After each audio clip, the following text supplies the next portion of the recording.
அப்படின்னா ஆல்பபெட்ல ஸ்டார்ட் ஆகிற ஒரு நேம் ஒன்று கொடுத்துருக்காங்க, அலெக்ஸ் அப்படின்னு சொல்லி.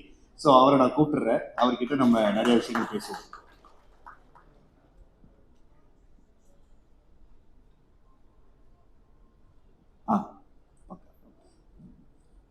எல்லாருக்கும் வணக்கம். வந்திருக்கிற ப்ரெஸ் மீடியா எல்லாருக்கும் ரொம்ப தேங்க்யூ. மித்ரன் சார் கெஸ்ட்டாக வந்ததுக்கு ரொம்ப தேங்க்யூ. சார் எப்போ திங்க் பண்ணாலும் சின்ன வயசில் ஒரு மெமரி எனக்கு வரும். என்ன மெமரி அப்படின்னா, நான் ஸ்கூல் படிக்கிறப்போ ஸ்கூல் போகிறப்போ எங்கள் ஏரியாவில் வந்து ஒரு வால் இருக்கும். அந்த வாலில் வந்து அப்போ ரீசெண்டாக என்ன மூவி வருதோ அந்த மூவியோட போஸ்டர்ஸ்லாம் வரும். அப்போ வந்து ஃபேஸ்புக்கு, இன்டர்நெட் எதுவுமே கிடையாது. ஸோ அந்த போஸ்டர்ஸ் பார்க்குறதுல வந்து எனக்கு ரொம்ப க்ரேஸியாக இருப்பேன் நான். அப்போது நிறைய போஸ்டர்ஸ் பார்த்துருக்கேன். பட் அதில் வந்து என் மைண்டில் நிற்கிற ஒன் ஆஃப் த போஸ்டர் வந்து யாரடி நீ மோகினி படத்தோட போஸ்டர். அது அந்த டைட்டிலே வந்து ஒரு என்ன சொல்கிறது, ஒரு அவுட் ஆஃப் த பாக்ஸ் இருந்துச்சு அந்த டைமில். ஸோ அது எனக்கு சார் எப்போ திங்க் பண்ணாலும் எனக்கு அது ஒரு லைம் லைட்டில் வரக்கூடிய ஒரு memory sir. Thank you for that film. இந்த படத்தில் வந்து நான் பேசணும்னு நினைக்கிறது வந்து டைரக்டர் பாலாஜி பற்றி. என்ன அப்படின்னா, எல்லாருமே லைஃப்பில் வந்து ரொம்ப கஷ்டப்பட்டு எப்படியாவது சினி ஃபீல்டுக்குள்ளே வந்துடணும், நம்மளும் இந்த சினிமாவுக்கு ஏதாவது கான்ட்ரிபியூட் பண்ணிடணும்னு சொல்லி ஆசையில் இங்கே வரோம். அது ஒரு பெரிய ஸ்ட்ரகிள் தான்.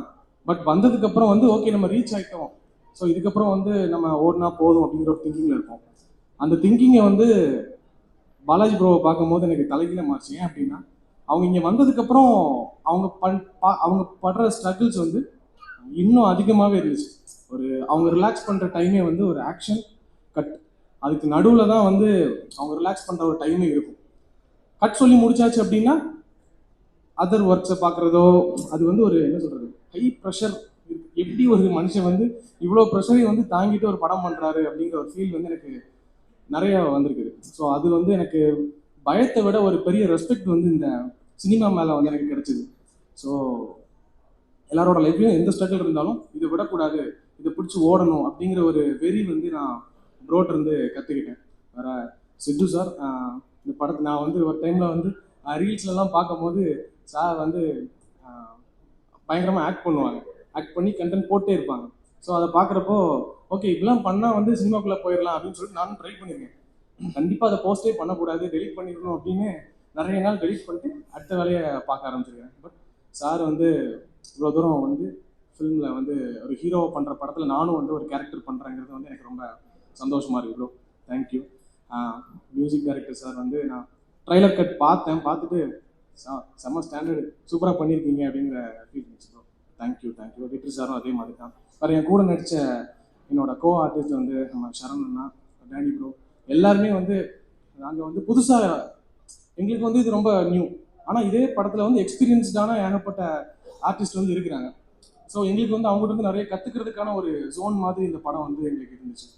So thank you all. முக்கியமாக வந்து இந்த படத்தோட அசிஸ்டன்ட் டைரக்டர்ஸ் எல்லாருமே வந்து நான் ரொம்ப என்ன சொல்கிறது, அவங்கள மாதிரி இந்த படத்தில் ஸ்ட்ரகிள் பண்ண யாருமே இருக்க முடியாது. ஏன் அப்படின்னா அவங்களாம் எப்போ தூங்குறாங்க அப்படின்னே தெரியாது. எங்களுக்கு வந்து ஷூட் முடிஞ்சிச்சு அப்படின்னா நாங்கள் தூங்க போயிடுவோம். பட் எப்போவுமே ஒர்க்கு, அது அந்த பிரிண்ட் அவுட் எடுக்கிற, அது பண்ணுறேன் இது பண்ணுறேன்னு சொல்லி தான் பண்ணிட்டு இருப்பாங்க. காலைல பார்த்தா செட்லேயும் வந்து நிற்பாங்க. நீங்கள் எப்போ தூங்குறீங்க, அவங்க லைஃப் ஸ்டைல் என்ன அப்படின்னு எங்களுக்கு தெரியல. அந்த அளவுக்கு நல்லா பார்த்துக்கிட்டீங்க. நாங்கள் போன ஷூட்டிங் லொக்கேஷன்ஸ் பற்றி நாங்கள் கண்டிப்பாக பேசி ஆகணும்.